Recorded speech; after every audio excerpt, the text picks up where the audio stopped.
Hi అందరు ఎలా ఉన్నారు? ఈ రోజు నేను నర్సింగ్ లైసెన్స్ రెన్యువల్ ఎలా జరగబోతుందో చెప్తాను. ఎందుకంటే నేను ఈ రోజు నా లైసెన్స్ రెన్యూ చేసుకున్నాను.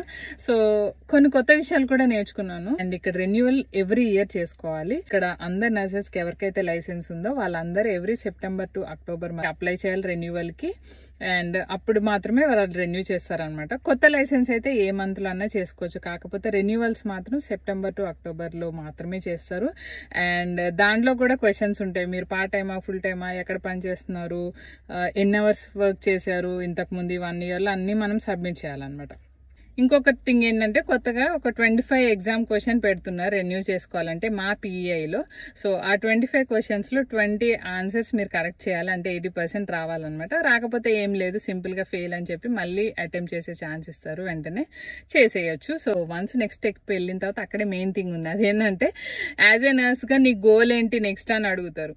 నేను అనుకున్నా RN అవ్వడమే నా గోల్, అయిపోయినా ఇంకేం కొత్త గోల్స్ ఉంటాయి అనుకున్నా. అలా కాదు, ఇక్కడ ఏంటంటే మనం నర్స్ గా ఎడ్యుకేట్ అవ్వడానికి నీ గోల్ ఏంటి, ఇంకా ఏ విషయంలో నువ్వు ఇంప్రూవ్ అవ్వాలనుకుంటున్నావు అని కంపల్సరీ మెన్షన్ చేయాలి. అండ్ ఆ మెన్షన్ చేసినప్పుడు ఆ గోల్ని అచీవ్ అవ్వడానికి నువ్వేం స్టెప్స్ తీసుకోబోతున్నావు, ఆ తీసుకోవడం వల్ల నీకు ఎలా ఉపయోగపడుతుంది, మాకు ఎలా ఉపయోగపడుతుంది అనేది ఈ 3 కంపల్సరీ మెన్షన్ చేయాలి. ఇది ఒక్క ఇయరే కాదు, మనం రెన్యూ చేసుకున్న ప్రతిసారి కంపల్సరీ మనం వాళ్ళకి సబ్మిట్ చేయాలి అనమాట. అదొక పెద్ద టాస్క్ అయిపోయింది నాకు.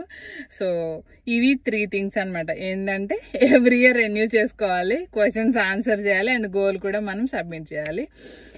ఇది ఇక్కడ నర్సింగ్ లైసెన్స్ రెన్యువల్ ప్రొసీజర్. ఇంకేమైనా మీకు క్వశ్చన్స్ ఉంటే కమెంట్ చేయండి అండ్ మెసేజ్ చేయండి.